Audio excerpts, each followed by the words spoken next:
요한복음 9장 1절부터 34절 말씀 가지고 예수님을 보내신 분의 일을 하라는 제목으로 함께 은혜 나누고자 합니다.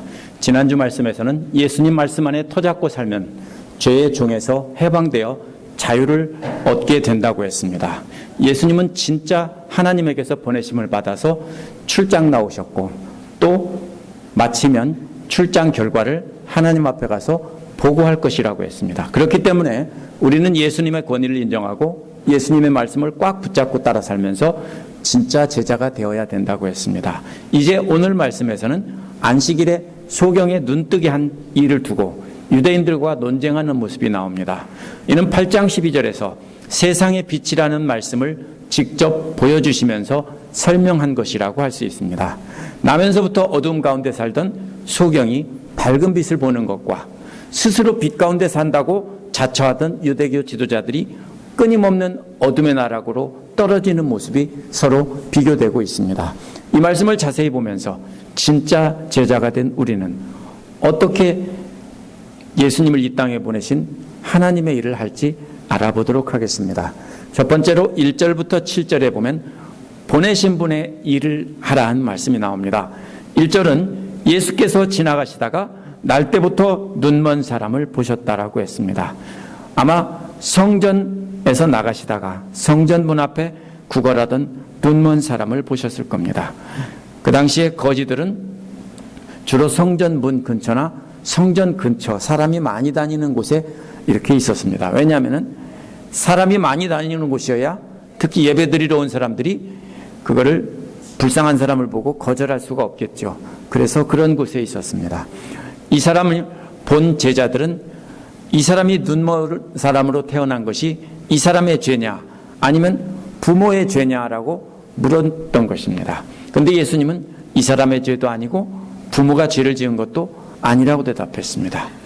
3절 뒷부분에 있는 하나님께서 하시는 일을 드러내는 것이다. 이 말은요, 우리가 가진 성경에는 3절에다 붙여서 해석했지만 이것을 4절에다 붙여서 해석할 수 있습니다. 그러면 이렇게 됩니다.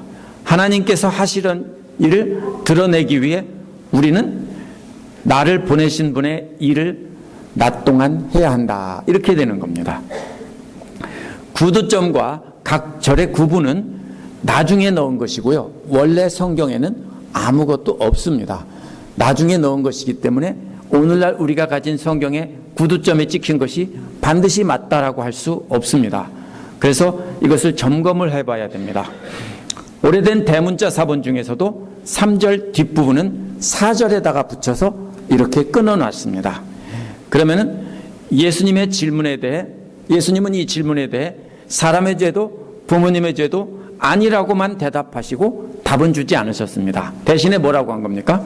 하나님의 일을 드러내기 위해서 하나님의 일을 해야 한다. 이렇게 말씀하신 것으로 해석할 수 있습니다. 나지란 1차적으로 예수께서 이 땅에서 사역하신 공생의 기간을 말합니다. 그러나 또 우리라고 하셨고 일들이라고 하셨습니다. 원어에 보면. 그렇기 때문에 제자들이 이 땅에서 복음을 전하는 기간을 뜻하기도 합니다. 아무도 일할 수 없는 밤이 온다고 했습니다. 공생애가 끝이 난다는 뜻도 되고 제자들이 이 땅에서 복음 전하는 일을 더 이상 할 수 없을 때가 온다는 뜻이기도 합니다. 5절에서 예수님은 내가 세상에 있는 동안 나는 세상의 빛이다라고 했습니다. 예수님은 어두운 세상의 햇빛과 같다는 것입니다. 역시 유대인이나 이스라엘의 빛이라고 하지 않고 세상의 빛이라고 했습니다. 유대인들은 하나님은 자기들의 빛이라고 했는데 예수님은 세상의 빛이라고 했습니다. 오늘날 밤에도 등불이 있어서 세상을 볼 수 있습니다. 오늘날은. 하지만 고대에는 아무것도 볼 수 없었습니다. 기껏해야 등잔불을 켜면 그곳만 밝을 뿐입니다. 암흑같이 어두운 세상을 밝히는 빛이라는 겁니다. 그래서 사람들이 그 빛으로 세상을 보게 한다는 것입니다.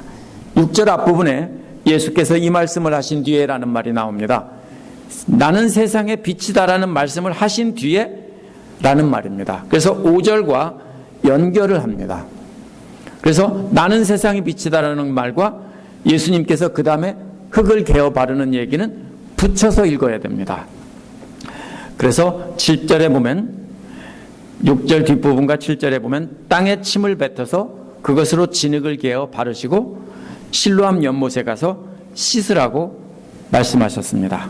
근데 진흙을 개어라는 말은 의미를 살려 번역한 것이고요. 원어는요, 진흙을 만든다는 뜻입니다. 진흙으로 만든다는 뜻입니다. 그래서 창조 때 하나님께서 아담을 진흙으로 만들었다는 말과 역시 이것은 같은 뜻의 말입니다. 진흙으로 만들었다라는 것입니다. 역시 그렇다면 예수님은 이제 새로운 창조를 하시는 것입니다. 진흙을 만들어서 새로운 창조를 하십니다. 이러한 치유의 행동은 자신이 세상의 비침을 드러내 보이는 것입니다. 이 말을 듣고 눈먼 사람은 순종하고 가서 씻고는 눈이 밝아졌습니다. 그래서 이 사람을 새롭게 다시 창조하시려고 진흙을 만드신 것입니다. 진흙으로 만드셨다는 것입니다. 실로암이라는 말은 성경에도 나와 있지만 보냄을 받았다라는 뜻입니다. 예수님은 4절에서 자신을 보내신 분이 하나님이고 자신은 보냄을 받은 사람이라고 했죠. 근데 이사야 8장 6절에 보면 이 백성은 천천히 흐르는 실로암물을 버리고라고 되어 있습니다. 이는 메시아이신 예수님을 버릴 것을 예언한 말씀입니다. 또 창세기 49장 10절에 보면 실로가 오시기까지라고 했습니다.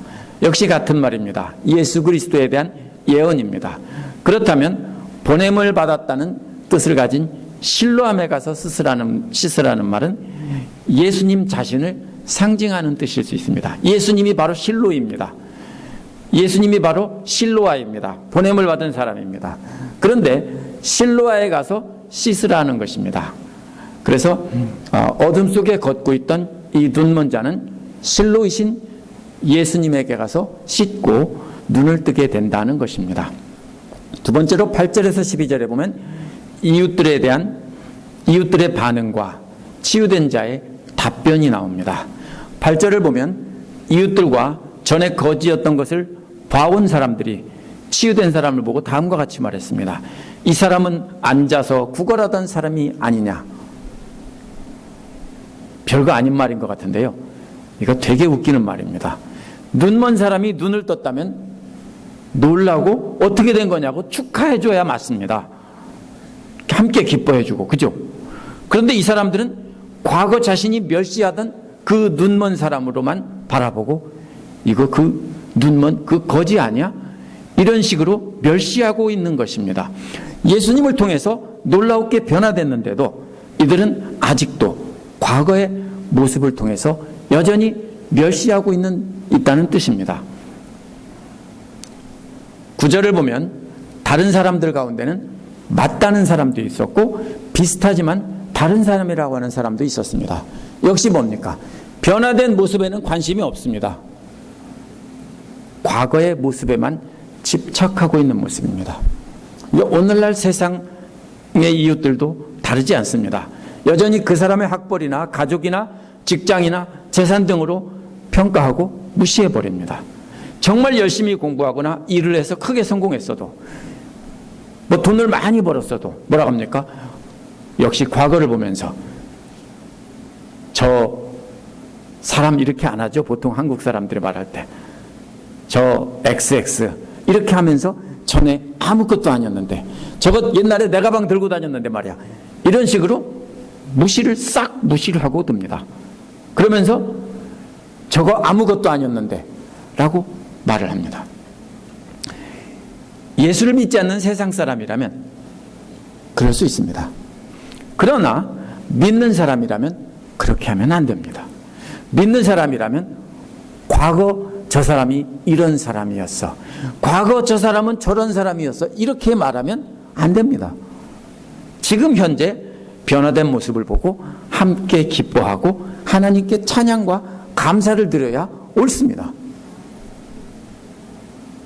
눈을 뜨게 된 사람은 바로 내가 그 사람이요라고 말했습니다. 그러자 사람들이 어떻게 눈을 뜨게 됐는지 물었습니다. 눈 뜨게 된 사람이 대답한 내용이 11절에 나옵니다. 11절에서 이 사람은 예수님을 부르는 호칭이 뭐냐면 그 사람입니다. 예수라는 이름은 알고 있었지만 아직 분명한 믿음은 갖고 있지 않았기 때문에 그 사람이라고 했습니다. 눈을 뜨게 된 사람은 이웃들의 질문을 받고 자세히 대답합니다. 먼저 진흙을 개어라고 대답했습니다. 앞에서 뭐라고 했습니까? 진흙으로 만들었다는 뜻입니다. 진흙으로 만드셔서, 이 사람은 인식하지 못했겠지만 요한복음을 듣던 청중들은 하나님께서 진흙으로 사람을 만드셨던 일을 떠올렸을 것입니다. 사도 요한은 그것을 생각하고 이 특별한 단어를 사용한 것입니다. 이어서 내 눈에 바르고라고 했는데요, 진흙으로 바른다는 말은 평범한 말이 아니라 기름을 붓거나 기름을 바른다는 뜻입니다. 상처에도 기름을 붓거나 발랐지만은 제사장을 세울 때, 왕을 세울 때 기름을 발랐습니다. 그냥 바른다는 말을 쓸 수 있는데 여기서 일부러 기름을 붓는다는 말을 쓴 이유는요, 특별한 의미가 있습니다. 예수님의 은혜로 눈뜨게 된 사람은 또한 증인으로 기름을 부어 주시는 것이기 때문입니다. 이 사람은 또한 예수께서 실로암에 가서 씻으라고 하셨다는 말도 그대로 전했습니다. 그래서 자신이 그대로 가서 씻었더니 보게 되었다 증거했습니다. 간증하고 있는 겁니다. 이거 지금 예수님의 말씀에 그대로 순종했다라는 것입니다. 다시 보게 되었다는 말은 문자적으로 위를 본다라는 뜻일 수 있고, 이제 보게 되었다라는 말일 수 있습니다. 그러다 보통 보면 여기에 위를 본다는 말이 뜻입니다. 그 위에 있는 하늘을 보게 되었다는 뜻입니다. 보지 못하는 자가 예수님 명령에 순종했더니 위에 계신 하나님을 보게 되었다는 뜻으로 해석할 수 있습니다. 왜?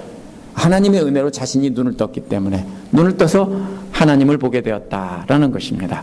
그가 어디 있냐라고 묻자 눈 뜬 사람은 모른다라고 했습니다. 예수님이 어디 있느냐고 저들이 물은 이유는 자신들도 기적을 체험하고 찬양하고 경배하기 위한 것이 아닙니다.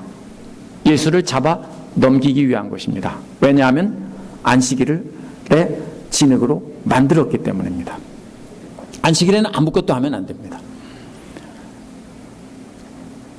세 번째로 13절에서 17절에 보면 바리새인들의 반응과 치유된 자의 대답이 나옵니다. 이웃 사람들은 전에 소경이었던 이 사람을 바리새인들에게 데려갔습니다. 예수님 대신 이 사람을 잡아서 바리새파 사람들에게 넘긴 것입니다. 그렇게 넘긴 이유가 14절에 나옵니다. 14절은 예수께서 진흙을 만들어서 그의 눈을 뜨게 한 날이 안식일이었다라고 말합니다. 안식일에는 아무것도 하지 말아야 되는데 안식일에 진흙으로 만들어서 눈을 뜨게 했기 때문에 율법을 어겼다는 겁니다. 이 사람들은 기적이나 하나님의 은혜나 이런 것은 보지 않고 자기들이 만든 안식일법을 어긴 것에만 관심이 있습니다. 그래서 이 사람을 잡아서 넘긴 것입니다. 지금까지 이웃들은 예비신문이었습니다. 법원으로 말하면 지방법원이고 지방법원에서 1차 신문을 한 것입니다. 이번에는 이들에게는 자세한 간증을 해서 어떻게 됐습니까? 저들도 은혜 받으라고 자세한 간증을 했는데 저들은 은혜 받지 않고 오히려 예수님을 잡을 빌미를 줬습니다. 그래서 15절에서 바리새파 사람들의 본격적인 신문이 시작됩니다. 이 바리새파 사람들은 당시 유대교를 이끌던 실질적인 지도자였습니다. 바리새파 사람들은 어떻게 보게 되었는지 이웃들과 똑같은 질문을 했습니다. 15절에서는 11절과 달리 성의 없이 아주 간단하게 대답합니다. 자신이 예수께서 하신 일을 이웃에게 증거했는데 오히려 듣지 않고 바리새파 사람들에게 끌고 와서 넘겨주었기 때문에 여기서부터는 진흙으로 만들었다는 말을 빼버렸습니다. 안식일 문제로 시비를 걸 것이라는 것을 알았기 때문입니다. 기름 붓는다는 말도 빼버렸습니다. 그냥 단순히 진흙을 바른다라고 바꿔버렸습니다. 기름 붓는 권위는 제사장에게만 있는데 또 예수님이 그것을 했다고 시비를 할까봐 그렇게 했습니다. 또 보게 되었다는 말도 위를 보게 된다는 말에서 위라는 말을 빼버리고 그냥 본다라는 말로 바꿔버렸습니다. 한글 성경을 보면 잘 표시가 안 나지만 원어를 보면 이렇게 말이 굉장히 성의 없는 대답으로 바뀌었습니다. 이 사람은 자신의 간증을 듣지 않고 신문만 할 것이라고 답은 정해져 있고 예수님을 잡을 거라는 것을 알았기 때문에 최대한 간단하게 성의 없이 대답을 했습니다. 그랬는데도 16절에서는 바리새파 사람들이 둘로 갈리는 장면이 나옵니다. 한쪽에서는 예수님이 안식일을 지키지 않았기 때문에 하나님으로부터 온 사람이 아니라고 했고, 다른 쪽의 사람들은 어떻게 죄인이 이러한 놀라운 기적을 행할 수 있느냐라고 반문을 했습니다.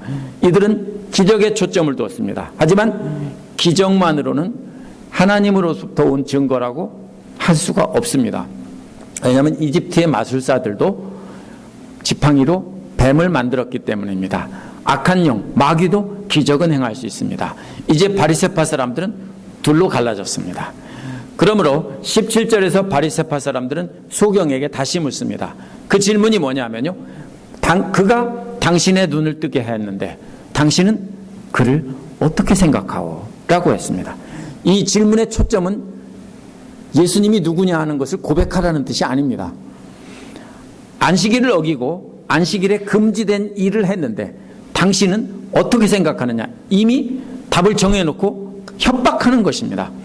이 질문한 사람들은 예수가 안식일을 어긴 죄인이라고 생각했던 사람들일 것입니다. 둘로 갈라졌기 때문에.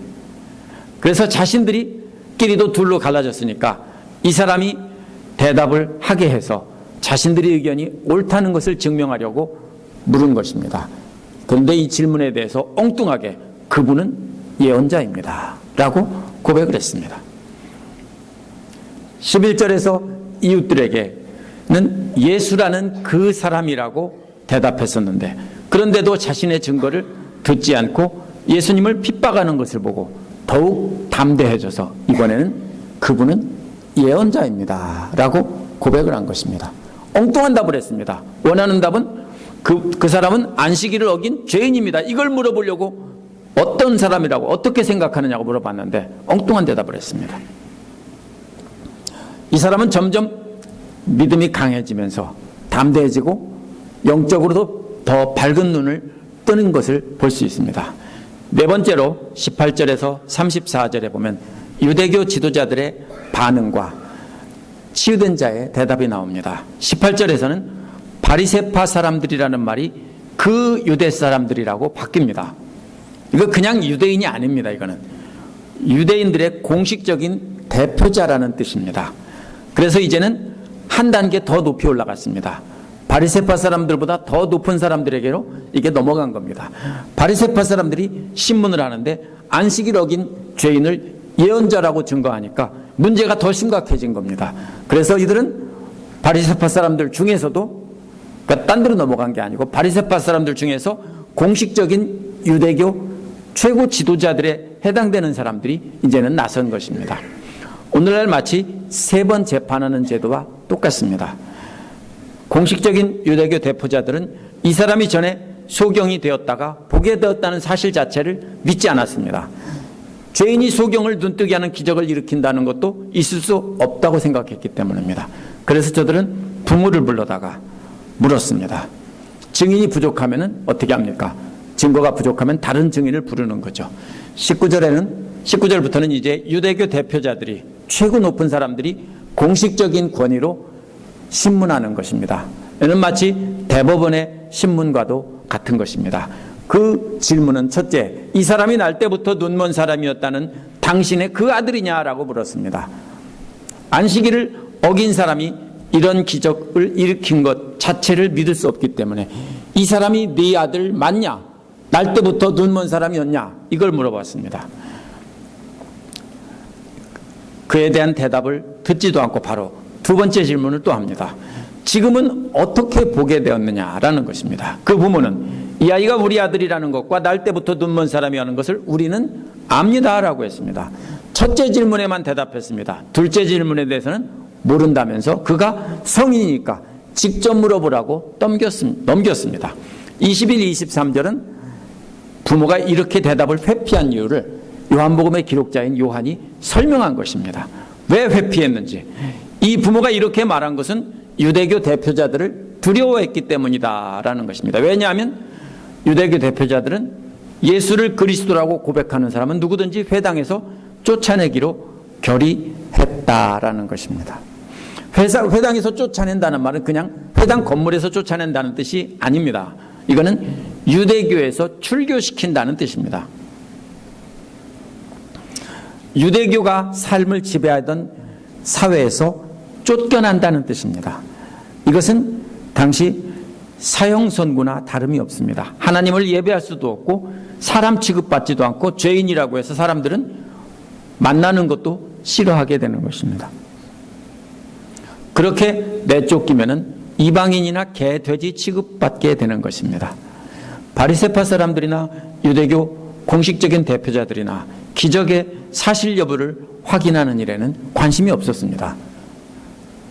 예수는 하나님의 사람이 아니라 마귀의 심부름꾼이니까 죽여야 할 죄인이라는 것은 이미 정해졌습니다.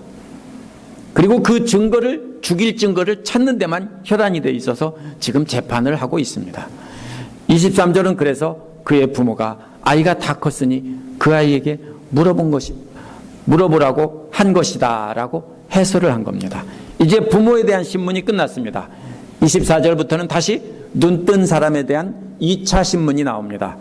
유대교 대표자들은 신문을 시작하기 전에 영광을 하나님께 돌려라 라고 했습니다. 우리가 알기로 그 사람은 죄인이다 라고 했습니다. 영광을 하나님께 돌리고 예수님께는 돌리지 말라는 것입니다. 이는 성경에 손을 얹고 사실을 말할 것을 선서하라는 뜻의 그런 말입니다. 이제는 증인은 성경에 손을 얹고 사실만을 말할 것을 맹세하시오, 이런 뜻입니다. 이 말은 저들이 생각하는 하나님께 영광 돌리는 것은 눈뜨신 일을 증거하는 것이 아닙니다. 예수는 안식일의 법을 어긴 죄인이라고 말하는 것이 바로 자기들이 말하는 하나님께 영광을 돌리는 것입니다. 그러나 이 말의 뜻은 이런 말입니다. 너 사실대로 말하면 알지? 저 사람은 죽여야 될 죄인이야. 좋은 것이 좋은 것이야 라는 식으로 말한 것입니다. 오늘날 교회식으로 말하면 은혜스럽게 하자, 이런 말입니다. 하나님께 영광을 돌려라, 은혜스럽게 하자, 너 사실대로 말하면 알지라는 뜻이 됩니다. 사실은 앞에서 예수가 죄인인가 하나님의 사람인가 논쟁이 바리새파 사람들 안에서도 있었습니다. 이에 대해 이 사람은 예언자라고 대답했는데도 바리새파 사람들은 죄인이라고 이제 합의를 했습니다. 아까는 갈라졌다가. 그래서 이들은 우리가 알기로는 이 사람은 죄인이다라고 한 것입니다. 그 사람은 자신들이 하나님의 율법을 담당하고 있기 때문에 하나님의 뜻을 자신들이 안다는 겁니다. 그래서 율법에 따르면 예수는 죄인이라는 것입니다. 저들은 이 사람의 증언도 듣지 않고 기적도 보지 않고 자신들이 정해놓은 답이 진짜 답이다 라고 말하고 있습니다. 저들은 모든 것을 다 듣고도 다 보고도 알지 못하니 진짜 소경이라고 요한복음의 기록자는 말을 하고 있습니다. 25절에서 이 사람이 대답을 시작합니다. 유대교 대표자들은 죄인이라는 것을 안다라고 했는데 거꾸로 이 사람은 나는 그분이 죄인인지 아닌지 모릅니다라고 정면으로 도전을 했습니다. 죄인이라는 걸 안다고 최고 높은 사람들이 했는데 이 사람은 나는 그 사람이 죄인인지 아닌지 모릅니다. 이 사람은 다만 내가 한 가지 아는 것은 내가 지금 전에 눈이 멀었다가 지금은 보게 된 것입니다 라고 명백한 증거를 제시했습니다. 하지만 저들은 진짜 소경이기 때문에 아무리 명백한 증거를 보여줘도 볼 수가 없었습니다. 이렇게 예상치 못한 증언이 나오자 26절에서 유대교 대표자들은 이 사람에게 그 사람이 내게 한 일이 무엇이냐라고 물었습니다. 그가 내 눈을 어떻게 뜨게 했느냐라고 물었습니다. 원하는 답이 나오지 않자 구체적으로 유도신문을 한 겁니다. 이게 뭡니까?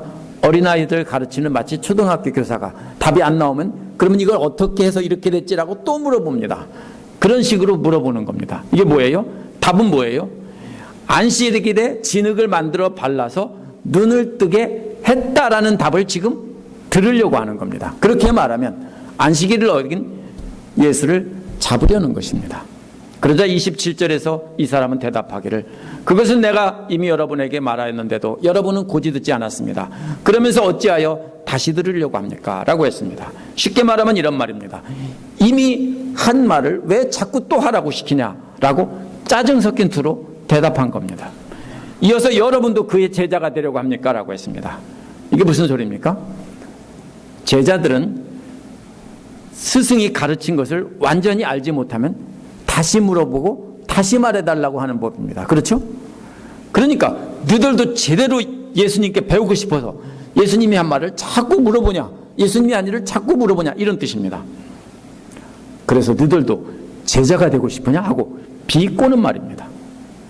진짜 소경이었던 유대교 대표자들을 조롱하면서 당신들도 자신처럼 눈을 떠서 진리를 깨닫고 예수님의 제자가 되라 하고 말하는 것입니다. 이제 이 사람은 자신을 제자라고 부르고 있습니다. 왜냐하면 당신도 제자가 되려고 하느냐는 말은 나는 이미 제자가 되었다라는 뜻입니다. 처음에는 그 사람이라고 불렀습니다. 그 후에는 선지자라고 불렀습니다. 이제는 자신은 제자라고 부르고 있으니까 선생님으로 고백하고 있는 것입니다.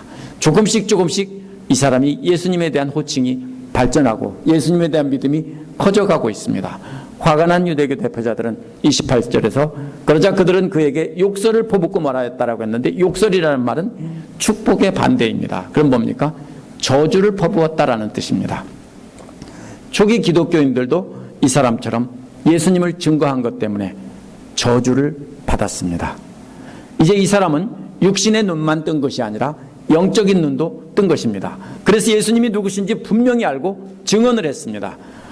이 사람은 예수님의 증언을 하다가 저주를 받고 있는 것입니다. 28절 뒷부분에서 이 사람들은 너는 그 사람의 제자이지만 우리는 모세의 제자이다 라고 했습니다.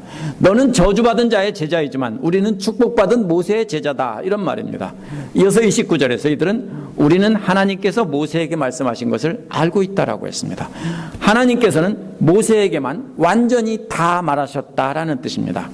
그 계시가 모세를 통해서 완전히 전달되었는데 자신들이 그 제자라고 했기 때문에 역시 자신들이 그 완전히 모세를 통해 전달된 그 말씀을 계시를 맡았기 때문에 자신들만이 하나님과 통하는 통로다라는 뜻입니다. 이는 너는 영적인 소경이지만 자신들은 영적으로 눈을 뜬 사람이다라고 주장하는 것입니다. 또 이어서 그러나 그 사람은 우리 어디에서 왔는지 우리는 알지 못한다라고 했습니다. 이게 무슨 소리냐면요, 그 아비가 누구인지도 모르는 사생아다라는 말입니다. 좀 욕된 말로 하면요, 예수님을 근본도 없는 후레자식이다라고 욕하고 있는 것입니다. 그 어미가 부정하게 정을 통해서 낳은 자식이라고 부모까지 욕하고 있는 모습입니다. 그러자 소경이었던 이 사람은 30절에서 유대교 공식 대표자들을 가르치기 시작합니다. 이 사람은 그들에게 이렇게 말합니다. 그 대답은 원어에서 이런 말부터 시작합니다. 참 이상한 일입니다. 참 이상한 일입니다. 이 말은 계시록 15장 1절에서도 크고도 놀라운 이적을 보고 감탄할 때 썼습니다. 정말로 믿을 수 없는 놀라운 하나님의 기적이 눈앞에 일어났습니다, 이런 뜻입니다. 마치 계시록에서 놀라운 환상을 보듯 듯한 놀라운 기적이 눈앞에서 일어났는데 그 기적은 바로 내 눈을 뜨게 해주셨는데도 여러분은 그분이 어디에서 왔는지 모른다는 것. 이것보다 더 큰 기적이 어딨냐? 네, 완전히 비비꼬면서 조롱하는 것입니다. 세상에 정말로 놀랍습니다. 어떻게 이런 기적이 있을 수 있습니까? 하나님이 보여주신 놀라운 기적입니다. 아니, 내가 눈을 떴다는데도 그분이 어디서 왔는지 모른다니, 이런 기적을 보고도 안 믿는다니, 정말로 이거는 놀라운 기적입니다, 놀랄 놀자입니다 하고 조롱하고 있습니다. 이어서 31절에서 이 사람은 우리는 압니다 라는 말로 시작합니다. 앞에서는 유대교 지도자들이 자기들은 안다라고 했는데 우리는 압니다 이렇게 말하고 있습니다. 신문 과정에서 이 말은 수도 없이 반복되는 말입니다. 모른다는 말도 사실은 그냥 모른다는 거고 압니다에다가 부정어를 붙여서 만든 말입니다. 알지 못합니다. 이런 말입니다. 그러므로 이 말은 참 많이 나왔습니다. 오늘 본문에서. 서로 안다는 거죠. 이 부분에서 가장 많이 반복된 말입니다. 20절에서 부모들은 소경으로 난 자기 아들임을 안다라고 했습니다. 24절에서 유대교 대표자들은 예수님이 죄인임을 안다라고 했습니다. 25절에서 소경은 전에 소경이었다가 지금은 보고 있다는 것을 안다는 것입니다. 29절에서 하나님께서 모세에게 말씀하셨다는 것을 안다고 했습니다. 전부 어떤 때만 쓰는 말이냐면요, 완전히 명백한 사실이라 절대로 부인할 수 없는 일이다라는 것을 말할 때 우리는 안다라는 것을 썼습니다. 따라서 이 사람은 아무도 부인할 수 없는 사실을 가지고 말하고 있습니다. 우리는 압니다. 나만 아는 게 아니라 모두가 다 압니다 하는 겁니다. 유대교 대표자들도 역시 안다는 것입니다. 그게 뭡니까? 31절에 나오는 하나님께서는 죄인들의 말은 듣지 않으시지만 하나님을 공경하고 하나님의 뜻을 행하는 사람들의 말을 들어주시는 줄을 안다는 것입니다. 당신도 알고 우리도 알고 다 알지 않냐? 하나님께서 죄인들의 말을 들어주시는 법이 어딨냐? 하나님을 공경하고 하나님의 말을 뜻을 행하는 사람 말만 들어준다는 거 우리도 알고 당신도 알고 다 알지 않냐? 이렇게 가르치고 있는 겁니다. 이 말을 들은 유대교 대표자들은 아무 말도 못했습니다. 늘 자신들이 가르치는 말이기 때문입니다. 32절에서 나면서부터 눈먼 사람을 눈을 누가 뜨게 했다는 말은 창세로부터 이제까지 들어본 적이 없습니다. 이번엔 뭘 가지고 말합니까? 불변의 진리로 먼저 말한 뒤에 이번에는 역사적인 증거로 말합니다. 창세기부터 지금까지 그런 적이 한 번이라도 있었습니까? 라고 물어보는 겁니다. 아무 말도 할 수 없었습니다. 33절에서 그가 하나님께로부터 오신 분이 아니라면 아무 일도 못했을 것입니다 라는 것입니다. 이제는 자신의 눈을 뜨게 했다는 것을 소경이었던 사람이 일반적인 사실에서 역사적인 증거를 들은 다음에 자기 자신의 증거를 들어가면서 논리적으로 설명하고 있습니다. 이렇게 설명하면 참 잘 설명한 거죠. 그죠? 일반적인 사실. 너도 알고 나도 알고. 그 다음에 역사적으로 쭉 볼 때 맞지? 그 다음에 나한테 일어난 이 사실 맞지? 이렇게 가르치고 있는 겁니다. 할 말이 없어진 유대교 대표자들은 34절에서 대답하기를 네가 완전히 죄 가운데 태어났는데도 우리를 가르치려고 하느냐 라고 했습니다. 호통을 쳤습니다. 이웃들도 앉아서 구걸하던 거지라고 과거의 사실을 가지고 무시했는데 유대교 대표자들도 역시 과거에 죄인이었지 않냐라고 너 죄인이다 이렇게 하면서 죄 가운데 태어나서 소경으로 태어난 주제에 하나님의 율법을 맡은 밝은 눈을 가진 우리를 가르치려고 하다니 건방진 놈 같으니라고. 할 말 없으면 뭘 가지고 얘기해요? 너 몇 살이야 그러죠? 그죠? 할 말이 없어지면은 그죠? 너 몇 살이야 그러죠? 한국 사람들 똑같아요. 할 말이 없어지니까 네가 죄인인 주제에 하고 입을 막았어요. 그러면서 저들은 이 사람을 바깥으로 내쫓았다고 했는데 그냥 건물 밖으로 내쫓았다는 뜻이 아니라 유대교 공동체에서 쫓아냈다는 뜻입니다. 오늘날 사람들도 모르는 사람들을 그렇게 세상 기준으로 무시하고 평가하고 무시합니다. 그러나 오늘날 믿는 우리는 그렇게 하면 안 됩니다. 절대로 그런 말씀하지 마세요. 저 사람 옛날에 이런 사람이었어. 제 말이야. 옛날에 이렇게 했는데 말이야. 어쨌다고요? 지금을 보라고요. 지금 말씀대로 이렇게 변화돼서 이렇게 훌륭하게 살고 있어. 쟤만 보면 하나님이 살아계신 것 같아. 이렇게 말해야죠. 옛날 얘기 왜 해요? 옛날에는 내가 조금 더 나았었다고요? 근데 지금은 그보다 못하다고 자랑하는 거예요? 그렇게 하면 안 돼요. 오늘 말씀은 예수님이 세상의 빛이라는 것을 소경이었던 사람을 눈뜨게 하는 기적을 통해서 분명히 보여주시는 겁니다. 옛날 사람들이 가르치는 방식이 뭡니까? 말로 가르친 다음에 그 다음에 어떻게 합니까? 보여주시죠. 마태복음 5장에서 7장에서도 역시 말로 가르친 다음에 그 다음에 8장부터는 기적을 보여주시는 모습이 나옵니다. 예수님은 지금 보여주시는 겁니다. 소경이 눈을 뜬 기적은 예수께서 영적으로 눈먼 세상 사람들을 눈뜨게 하러 오셨다라는 것을 가르치는 겁니다. 지상사역을 통해 가르치신 것도 그것이고, 또 부활하신 뒤에 제자들에게 모든 족속으로 제자를 삼으라는 것도 역시 영적으로 소경된 사람들을 눈뜨게 하라는 뜻입니다.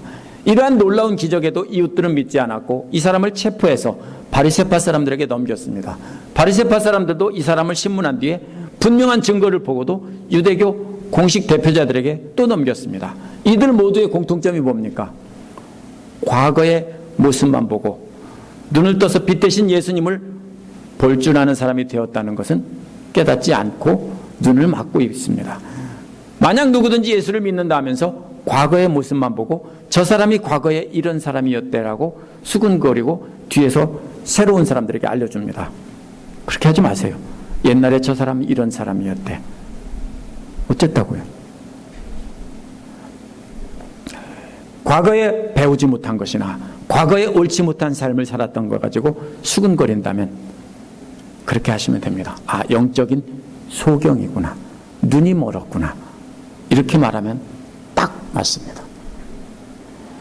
영적으로 눈뜬 사람은 마가복음 8장 23절에서 25절에는 예수께서 침을 바르고 안수하실 때 처음에는 시야도 좁고 희미하게 봤다고 했습니다. 그래서 어떻게 합니까? 조금밖에 안 보니까 눈을 높이 들어서 쳐다봤다고 했습니다. 오늘날도 눈이 멀어가는 사람들은요, 어떻게 하냐면 이렇게 쳐들고 쳐다봅니다. 왜냐하면 시야가 좁아서 조금밖에 안 보이기 때문에 이렇게 쳐들고 봅니다. 그렇게 보다가 그 다음에는 밝히 다 보는 모습이 나옵니다. 그런데 오늘 말씀에서는 실제로 눈이 밝아지는 모습은 나오지 않습니다. 그렇게 밝아졌을 겁니다. 그러나 영적으로 눈이 서서히 밝아지는 모습은 중계방송하듯 분명하게 증거되고 있습니다.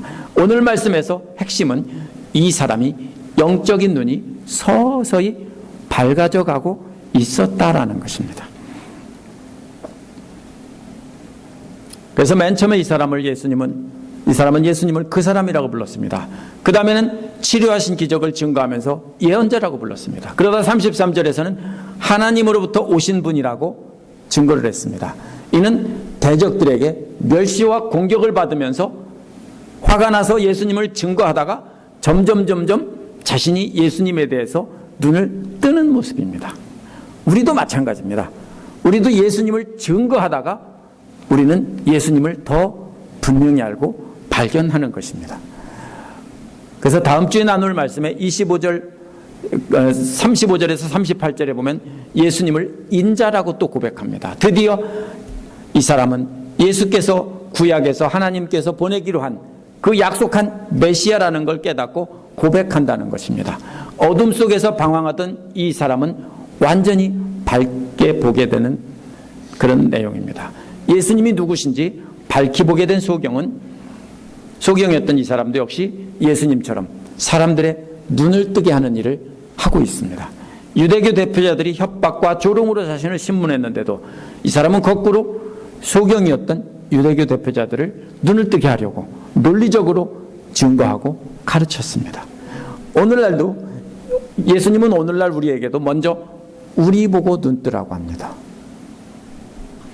아직도 예수님이 누구신지 밝히 보지 못한 사람이 있다면 말씀을 통해서 예수님을 만나고 영적인 눈을 뜨는 기적을 체험해야 됩니다. 눈을 겨우 떴다면 그 다음에 이 사람처럼 우리는 다른 사람에게 증거를 하면 욕을 먹게 되어 있습니다. 핍박을 받게 되어 있습니다. 그때마다 우리가 증거하면서 예수님을 더 잘 알아가는 것입니다. 이미 눈을 뜨고 예수님이 누구신지 밝히 알고 있다면 이제 예수님을 보내신 하나님의 일을 해야 합니다. 그것이 뭡니까? 다른 사람도 나처럼 영적인 눈을 뜨게 하는 것입니다.